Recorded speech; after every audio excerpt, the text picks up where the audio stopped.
कहानी की शुरुआत अर्जेंटीना की राजधानी ब्यूनस आयर्स से होती है। एक कुछ सुरक्षा क्षेत्र में जो कांटेदार तारों और निगरानी कैमरों से घिरा हुआ है, केन नाम का एक युवा आदमी बिना किसी की नज़र में आए आगे चलता है। वो अपने सामने खड़ी एक एसयूवी देखता है। वो चुपचाप उसके पास जाता है और थोड़ी दूरी पर रुक जाता है। केन असल में एक चोर है। वो वापस एसयूवी के पास आता है, दरवाज़ा खोलता है और अंदर चढ़ जाता है। उसका इरादा गाड़ी चुराने का नहीं होता, बल्कि उसमें मौजूद जो भी कीमती सामान मिल सके उसे लेने का होता है। वो सबसे पहले म्यूजिक सिस्टम निकालता है, फिर वो डैशबोर्ड से सामान इकट्ठा करता है और अपने पास रख लेता है। अजीब बात यह है कि वो बिना किसी स्पष्ट कारण के पीछे की सीट पर पेशाब कर देता है। काम खत्म करने के बाद केन बाहर निकलने के लिए दरवाज़ा खोलने की कोशिश करता है, लेकिन दरवाज़ा नहीं खुलता। शुरुआत में उसे लगता है कि ये आसान होगा। बार बार कोशिश करने के बावजूद दरवाज़ा बंद ही रहता है। वो शांत रहता है और मान लेता है कि दूसरा दरवाज़ा खुल जाएगा। वो इसे आजमाता है, लेकिन वो दरवाज़ा भी बंद होता है। उसका आत्मविश्वास धीरे धीरे कम होने लगता है और घबराहट उस पर हावी होने लगती है। केन सामने का शीशा तोड़कर भागने का फैसला करता है। वो बार बार विंडशील्ड पर लात मारता है। चाहे वो जितनी भी जोर लगाए, शीशे में दरार तक नहीं पड़ती। उसका तनाव बढ़ता जाता है। वो एक टायर फिटिंग टूल निकालता है और शीशे पर बार बार वार करता है। कुछ भी नहीं होता। अब पूरी तरह हताश होकर वो प्लास्टिक के दरवाजे के लॉक को जबरदस्ती खोलने की कोशिश करता है। इस प्रक्रिया में उसका हाथ बुरी तरह कट जाता है। उसकी बेचैनी और बढ़ जाती है। केन पीछे की सीट पर चला जाता है, जहां उसने पहले पेशाब किया था। वो अपने बैग से एक बंदूक निकालता है और विंडशील्ड पर गोली चलाता है। गोली उछलकर वापस आती है और उसकी टांग में लग जाती है। उसी पल उसे एक भयानक सच्चाई का एहसास होता है। कार की हर खिड़की बुलेट प्रूफ होती है। घायल और खून से लथपथ केन अपनी टी-शर्ट फाड़ देता है। वो उसे अपनी जख्मी टांग और हाथ के चारों ओर कसकर बांध लेता है। अचानक वो कार के बाहर एक लड़की को देखता है। वो मदद के लिए चिल्लाता है और वो लड़की पास आती है। उसकी घबराहट पर कोई प्रतिक्रिया दिए बिना वो वहां से चली जाती है। केन पूरी ताकत से चिल्लाता है, लेकिन वो उसे सुन नहीं सकती। कार पूरी तरह साउंड प्रूफ होती है। बाहर के लोग शीशे के आर पार देख सकते हैं, हालांकि कोई भी कार के अंदर नहीं देख सकता। केन को एहसास होता है कि वो पूरी तरह फंस चुका है। उसे बाहर निकलने का कोई तरीका नहीं पता। वो अपनी पत्नी को कॉल करने की कोशिश करता है, लेकिन उसके फ़ोन की बैटरी लगभग खत्म हो चुकी होती है। प्यास उसे परेशान करने लगती है, इसलिए वो अपने पास बची आखिरी पेप्सी की बोतल पी लेता है। जैसे जैसे दिन की रोशनी कम होती है, रात धीरे धीरे छा जाती है। पानी की तलब में केन अपने ऊपर के शीशे से नमी चाटता है। वो भूखा, निर्जलित और बेहद थका हुआ होता है। कोई और रास्ता ना होने के कारण वो किसी तरह कार के अंदर रात गुजार लेता है। अगली सुबह, टूटा हुआ और निराश, केन म्यूजिक सिस्टम को वापस अपनी जगह पर लगा देता है। वो उसे चालू करता है और संगीत बजने लगता है। कुछ पलों के लिए उसका बेचैन दिमाग आखिरकार थोड़ी शांति महसूस करता है। थोड़ी देर बाद संगीत अपने आप बंद हो जाता है। केन को एक कॉल मिलती है, जिसकी आईडी पर मी लिखा होता है। ये कॉल डॉक्टर एंड्रिच की होती है, जो कार का मालिक होता है। डॉक्टर एंड्रिच समझाते हैं, ये मेरी कार है और मैंने इसमें उन्नत सुरक्षा प्रणाली लगाई है, जिसे मैं 4x4 कहता हूँ। बाहर से तुम्हें कोई देख नहीं सकता, ना ही कोई तुम्हारी आवाज़ सुन सकता है। इसके अलावा ये कार पूरी तरह बुलेट प्रूफ होती है। वो आगे कहते हैं, इस कार से बाहर निकलने का सिर्फ एक ही रास्ता है, और वो है टैंक के जरिए। लेकिन अगर तुमने कोशिश की तो मैं इसे उड़ा दूंगा, क्योंकि नीचे विस्फोटक लगाए गए हैं। डॉक्टर एनरिच अपनी निजी जिंदगी के बारे में भी बताते हैं। वो कहते हैं, मेरी पत्नी अब जिंदा नहीं है, लेकिन मेरे पोते पोती मेरे साथ रहते हैं। वो ये भी जोड़ते हैं कि उन्हें एक गंभीर बीमारी है और वो कुछ ही महीनों में मरने वाले हैं। केन बेपरवाह रहता है। वो धमकी देता है, अगर तुमने मुझे आज़ाद नहीं किया तो मैं तुम्हें और तुम्हारे परिवार को मार दूंगा। डॉक्टर उसे अनदेखा कर देता है और कोई डर नहीं दिखाता। केन फिर से मांग करता है, यहाँ बहुत गर्मी है, मुझे बाहर निकालो। फ़ोन कट जाता है और कार अपने आप चालू हो जाती है। एसी चलने लगता है और अंदर का तापमान तेज़ी से गिर जाता है। केन कांपने लगता है और अपनी टी-शर्ट वापस पहन लेता है, लेकिन कोई फ़ायदा नहीं होता। उसके होंठ नीले पड़ जाते हैं, क्योंकि वो हाइपोथर्मिया का शिकार हो जाता है। उसकी टांग का जख्म संक्रमित हो जाता है। अपनी सीमा तक पहुंचने से ठीक पहले डॉक्टर एनरिच एसी बंद कर देते हैं। केन को समझ नहीं आता कि आगे क्या करे। तभी वो एक पुलिस वाले को कार की ओर आते देखता है।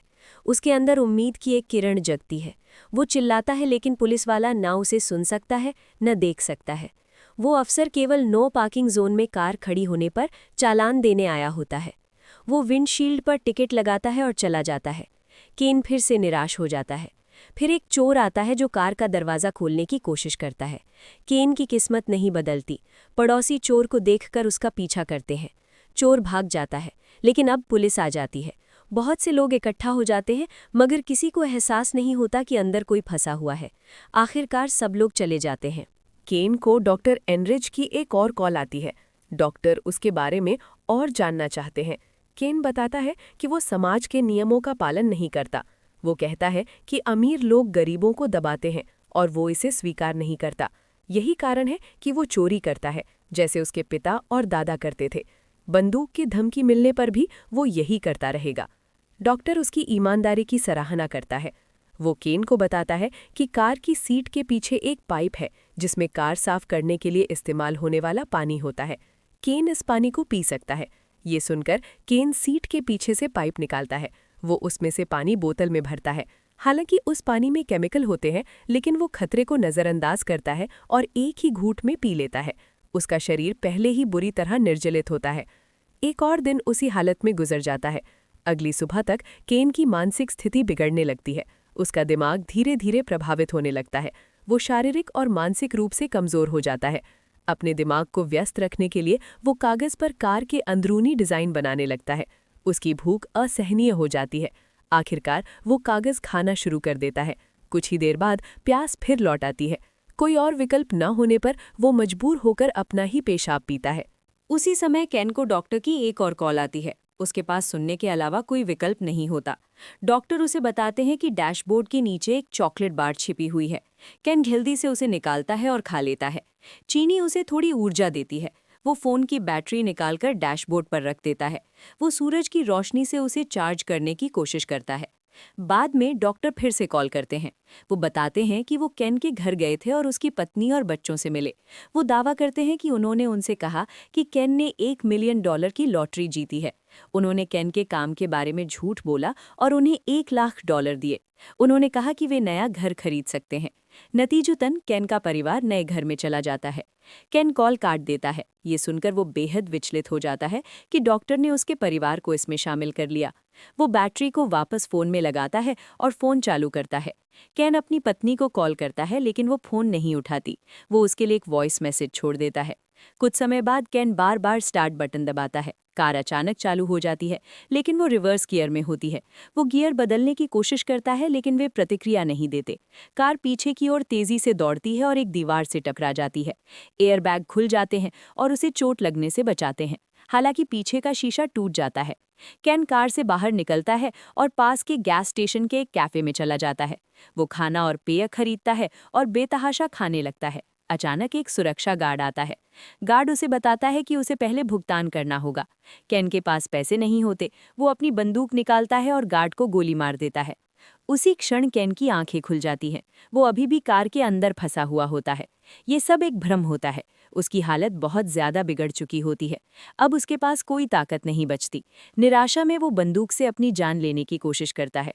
बंदूक क्लिक करती है, लेकिन उसमें गोली नहीं होती। तभी केन को डॉक्टर की एक और कॉल आती है। कार की लाइटें अपने आप जल जाती हैं। डॉक्टर ठीक उसके सामने फोन पर बात करते हुए खड़ा होता है। इस बार डॉक्टर कार के अंदर आता है। उसे पता होता है कि केन अब इतना कमजोर है कि विरोध नहीं कर सकता। अंदर आने के बाद डॉक्टर सच्चाई बताता है। वो कहता है कि उसे पहले 28 बार लूटा जा चुका है। इसी वजह से उसने चोरों को फंसाने के लिए ये कार बनाई। अब केन भी उन्हीं में से एक है। वो केन को बताता है कि जिंदा बचकर निकलना असंभव है। डॉक्टर एक और फोन कॉल करता है। उसी पल केन को आखिरकार एक मौका दिखाई देता है। वो गोली चलाता है और रेंगते हुए कार से बाहर निकलता है। चलने या दौड़ने में असमर्थ होता है।